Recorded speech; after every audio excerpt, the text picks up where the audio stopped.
자는 다 받으리라 하시니라. 아멘. 우리는 지금 예수님께서 예루살렘의 왕으로 들어가셔서 그리고 거기서 생겨난 일들을 계속 보고 있습니다. 지금은 예수님의 마지막 이 땅에서의 사역이라고 할 수 있는 마지막 주간이고요. 그래서 예수님의 사역 때 가장 복음서에서 많이 다루고 있는 또 중요한 부분이라고 할 수 있습니다. 그런데 예수님께서 이 사역들을 하실 때 성전을 중심으로, 예루살렘이라는 도시 자체가 성전 때문에 의미가 있는 도시, 그래서 성전을 중심으로 예수님께서 사역을 하고 계십니다. 성전은 하나님을 생각하는 곳이고 하나님께 예배드리는 곳입니다. 그러나 지금 종교 지도자라고 하는 사람들이 하나님을 이용하는 곳이 됐고요, 사람들의 마음을 이용하는 곳이 됐습니다. 그래서 장사하는 곳이 됐어요. 성전이 돈 버는 곳이 돼버린 것입니다. 예수님께서는 이 성전이 정결해야 된다 하는 것 보여주셨고, 그 가운데에도 아픈 사람들을 만져주시고 치유하셨습니다. 제가 생각할 때는 굉장히 중요한 일이 있으면 이거는 별일 아니다 할 수도 있잖아요. 지금 역사에 중요한 이 성전 정결을 하고 있는데 거기에 누가 아파가지고 이렇게 와요. 그러면 야, 지금 봐봐, 이게 아니고 거절하지 않으시고 위로하시고 치유하시고 축복하시는 예수님의 모습을 보게 됩니다. 그래서 오늘은 이 성전에 대해서 조금 더 한번 생각을 해보려고 합니다. 일단 우리 18절 말씀 한번 같이 읽습니다. 시작. 이른 아침에 성으로 들어오실 때 시장하신지라. 아멘. 여기서 몇 가지 정보를 알 수 있는데요. 이른 아침에 성으로 들어오셨어요. 왜 그랬을까? 18절 우리가 봤는데 17절에 가보면은 베다니로 가셨다는 표현이 있습니다. 이 예루살렘이 성이 그때 당시 상주 인구가 그렇게 많지 않아요. 뭐 몇만 명, 설에 따르면은 뭐 제일 많을 때는 한 3만 명 됐다는 얘기도 있지만 그렇게 안 보는 게 정식입니다. 그러니까 그 많지 않아요. 예. 그런데 예루살렘에 모인 이 성전 때, 성전에 모인 유월절 때 특히 모인 사람들의 수는 보수적으로 잡는 사람들도 15만 명 이렇게 보고 있고요. 그러니까 뭐 예루살렘 주민 숫자를 많이 부풀렸을 때도 6만 명까지 잡는데 2배 반이 넘는 거죠. 그리고 조금 그 유월절 때 더 세게 보는 사람들, 이게 사실 일반적인 견해이기도 하더라고요. 그런데 그게 200만 명이 그때 왔다고 합니다. 그러면 한 5만 명 사는데 200만 명이 가려고 하니까 이게 안 되는 거예요. 뭐 북대기 시장이고 뭐고 안 돼요. 그래서 저녁이 되면은 다 싹 빠집니다. 그래서 근처에 있는 각 지역, 뭐 베단이나 어디 그런 데 가서 잠을 자고 아침에 싹 오는 거예요. 그런데 여기서 예수님께서 시장하셨다고 표현을 하고 있어요. 그러니까 예수님도 자신의 몸, 육신의 몸을 우리와 똑같이 가지고 경험하셨다. 그럼 저는 이거 보면서 그런 생각을 하셨어요. 요새 우리가 다이어트에서 관심이 많고 그러다 보니까 이 시장하신 거는 뇌가 결핍을 조장해가지고 하면 예수님도 결핍이 있었다는 거 아니야? 이거 뭐지? 어느 선까지 인성을 가지셨다고 해야 되는 거지? 혼자서 좀 생각하다가 이단 나올까봐 멈췄습니다. 여기서 확실한 것은 예수님도 시장하셨다는 거예요. 그리고 그 시장하신 가운데에도 성으로 들어오셨다는 것입니다. 성전을 한번 여기서 보려고 그래요. 성전이 어땠는가? 제가 이 조감도로 준비를 해봤는데요. 꽤 크죠? 저 성전이 예전에 제가 3년 전에 요거 설명을 한 적이 있습니다. 저 지금 오른쪽, 지금 맨 우리한테 가까운 쪽 가운데 부분이라고 할 수 있는 여기가 이제 높이가 약 60m 정도라고 합니다. 저 노란색으로 동그라미 친 데가 서쪽 벽이라고 하고 지금 우리도 아는 통곡의 벽이에요. 거기랑 남쪽 벽, 오른쪽 벽이랑 만나는 그 부분이 높이가 약 60m 정도니까 그때 당시에, 지금은 크레인으로 다 하잖아요, 공사를. 근데 그게 없이 그걸 어떻게 했을까? 게다가 저기 쌓여 있는 그 돌들, 그걸 지금도 그대로 있으니까 통곡의 벽은, 그 통곡의 벽을 무게를 재보니까 무게를 쟀다? 사이즈로 짐작을 했겠죠. 한 돌 하나가 평균이 4톤 정도라고 합니다. 참고로 이집트 피라미드의 돌들 평균 무게가 1.5톤이라고 그래요. 제가 알기로는. 그러니까 그보다도 거진 2배 반, 피라미드보다 훨씬 큰 돌들을 했어요. 그리고 가장 큰 돌은 이게 이해가 안 되는데 실제로 있으니까 그래요. 400톤이래요. 400톤이면 우리나라 도로를 옮길 수가 없거든요. 아주 무거운 거를 한 100톤짜리도 차 2대로 연결해가지고 뭐 옮긴다. 그리고 뭐 길을 막고 이런 것도 들었는데 400톤이면은 옮길 수가 없는 돌인데 요거를 옮겨가지고 요 성전을 지었습니다. 헤롯이 처음에 요 성전을 지으려고 했어요. 그런데 너무 거대하고 요란하게 지으려고 하니까 성전에 가장 가깝다고 하는 제사장들이 그걸 결사반대했다고 합니다. 그래가지고 헤롯이 어떻게 했냐면은 8년 동안 돌을 계속 모은 거예요. 그리고 그 돌이 100만 톤 정도 되는 돌을 모았대요. 그러니까 사람들이 이 사람 진심이네? 8년을 돌을 100만 톤을 모았네 해가지고 허락을 했고, 그러면서 제사장들이 이 성전은 또 뭐 거룩하니까 제사장들이 지어야 된다 해서 석공 자격증을 1000명이 취득을 해서 직접 돌을 다듬고, 돌을 뭐 본드나 이런 게 아니라 그 돌을 그대로 그 생돌을 쌓아가지고 만들었다고 합니다.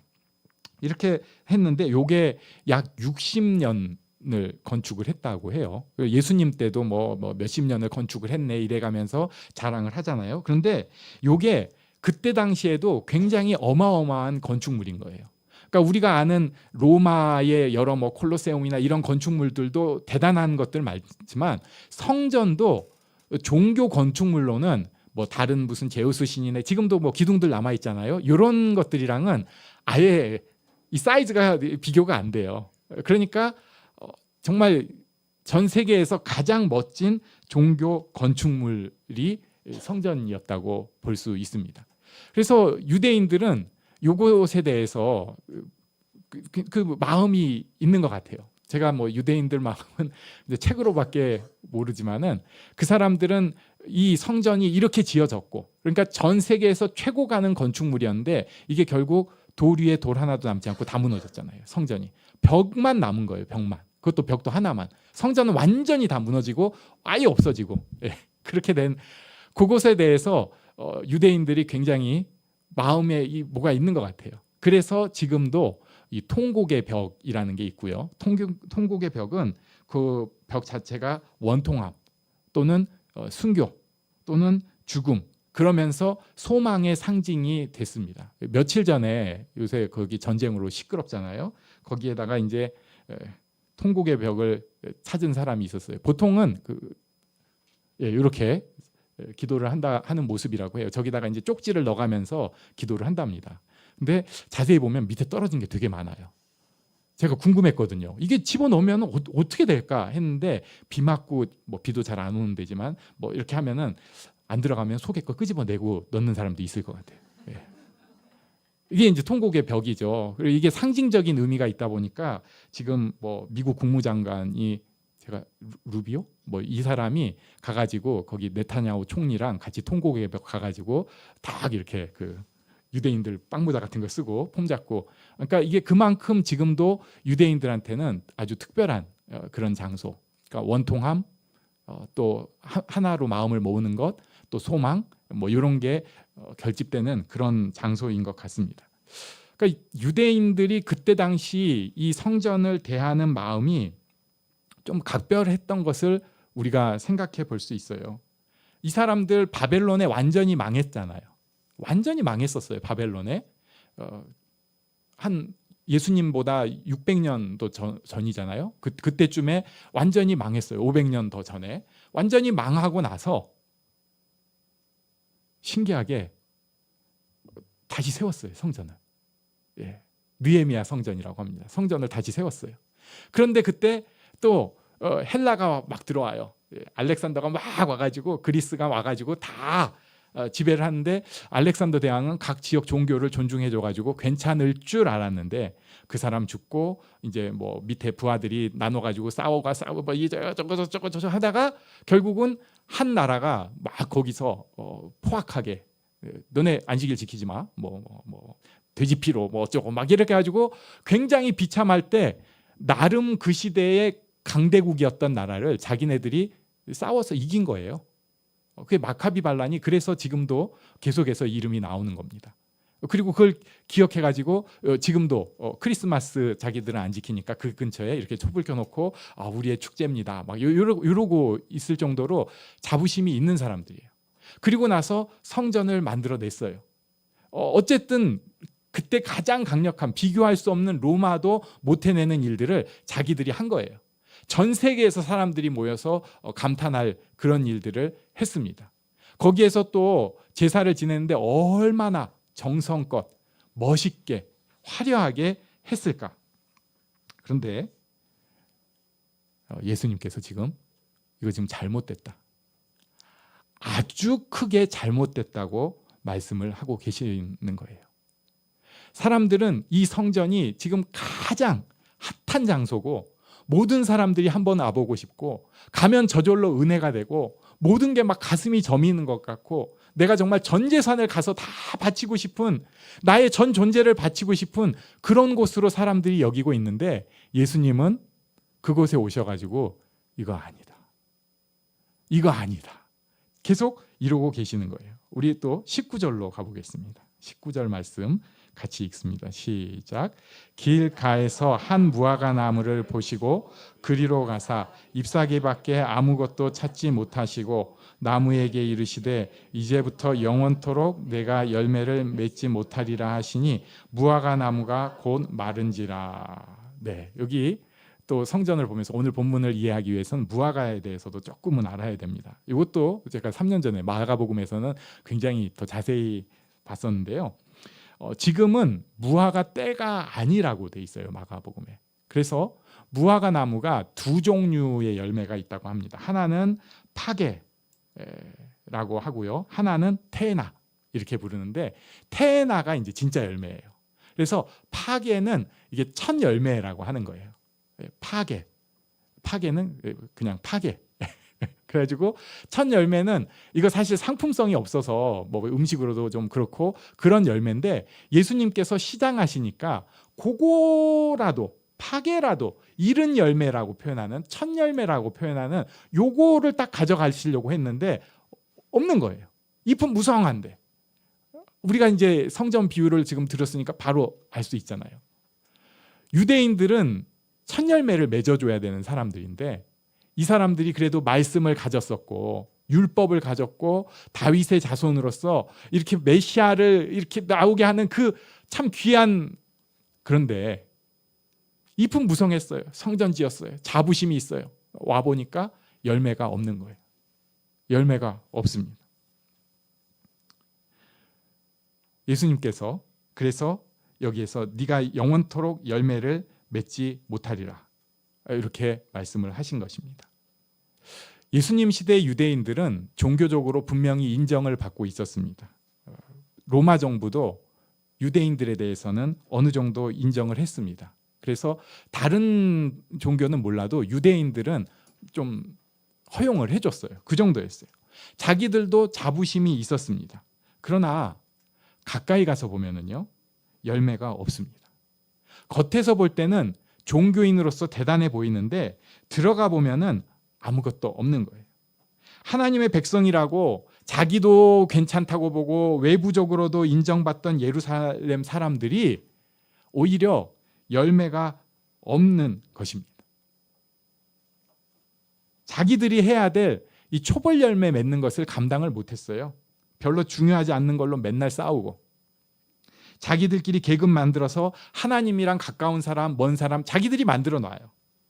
그러면서 하나님께 가까이 가기 위해서라는 핑계로 하나님이랑 먼 사람들, 조금 먼 사람, 예를 들면 사마리아인, 뭐 이방인들이랑은 아예 상종을 안 하는 거예요. 우리 하나님, 거룩한 하나님께 가까이 가기 위해서. 그리고 구제하고 뭐 헌금하고 이런 거 남들 보는 앞에서 하기 시작합니다. 기도도 이제는 남들 보는 데서 기도하기 시작하는 거예요. 종교적인 껍질은 다 쓰고 있는데 중요한 것, 열매가 없어요. 왜? 내면에 하나님이 없으니까. 성전에서도 보여지는 것에만 집중하고 있지 진짜 내면의 하나님과의 소통은 사라져버린 거예요. 그래서 예수님께서 지금 성전에 대해서 이렇게 말씀하시고 무화과 나무에 대해서도 이렇게 말씀을 하고 계시는 것입니다. 교회가 커지기 시작하면요, 누구나 이렇게 될 수 있습니다. 한국 교회가 그럴듯해지기 시작하면 어쩌면은 이렇게 되기가 너무 쉽습니다. 우리도 살면서 뭐 남보기에는 별거 아닐지 모르지만 그래도 신앙생활하면서 괜찮게 살기 시작하는 그 순간 우리가 이렇게 되어 버리기가 너무 쉬워요. 하나님 앞에서 자기 딴에는 열심히 한다고 하는 일이 입만 무성한 일이 되고 내면에는 하나님이 주시는 감격, 하나님이 주시는 소통, 하나님과 더불어서 하나님의 축복의 통로로 살아가는 이런 거 없는, 열매 없는 무화과 나무 같은 존재가 된 것입니다. 우리는 예수님을 다시 한번 기억을 해야 합니다. 그렇다면 어떻게 해야 될까? 먼저 마태복음에서 예수님께서 좋은 열매에 대해서 말씀하셨어요. 마태복음 7장 18절에 보면은 못된 나무가 아름다운 열매를 맺을 수 없다. 열매로 그들을 알지니 못된 나무가 아름다운 열매를 맺을 수 없다. 그래서 사람들한테 열매라고 하는 이 보여지는 것에 집중을 하는 게 아니라, 열매는 결과니까, 내가 지금 가장 근원적으로 하나님 앞에 가까이 가고 있는가를 계속해서 고민을 해야 됩니다. 그것을 요한복음 15장에서 이렇게 말씀하셨죠. 요한복음 15장 1절, 나는 참 포도나무여 내 아버지는 농부라. 5절 우리 같이 읽겠습니다. 시작. 나는 포도나무요 너희는 가지라. 그가 내 안에 내가 그 안에 거하면 사람이 열매를 많이 맺나니 나를 떠나서는 또 할 수 없음이라. 아멘. 착각을 우리가 하고 있습니다. 우리는 이제 이만하면 됐다고 생각을 해요. 그래서 저도 그런 생각을 많이 하고 그런 짓거리 행동도 많이 하는데, 나는 이렇게 됐으니까 요 사람들이 은혜 받으면 좋겠습니다. 저는 괜찮고요. 요 분들이 이번 주간에 우즈벡에서 강의가 있었습니다. 뭐 백일호 목사님께서 굉장히 잘 하고 오신 걸로 알고 있어요.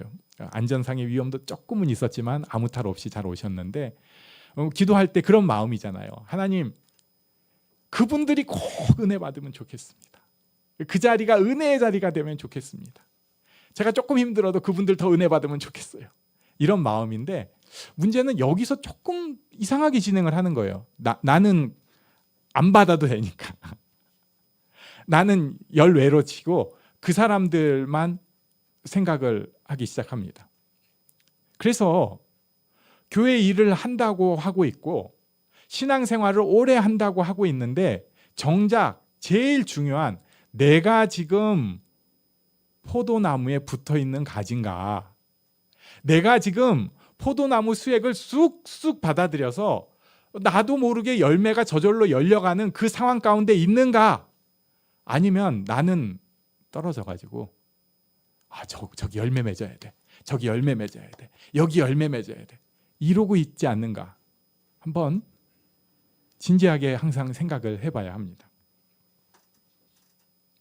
예수님을 떠나서는 이런 열매가 없는 거죠. 그리고 심지어 밖에 버려져 불에 살라져온다고 합니다. 15장 6절에 보면 뒤에 살짝, 여기는 막 같이 은혜롭게 읽기는 실은 불에 던져 사르느니라. 나는 괜찮다고 생각했는데 사실은 내가 문제였던 거예요. 저는 그렇게 생각을 합니다. 우리가 천국 가는 그날까지 항상 내가 하나님 앞에 붙어 있는가가 어쩌면 제일 중요한 문제예요.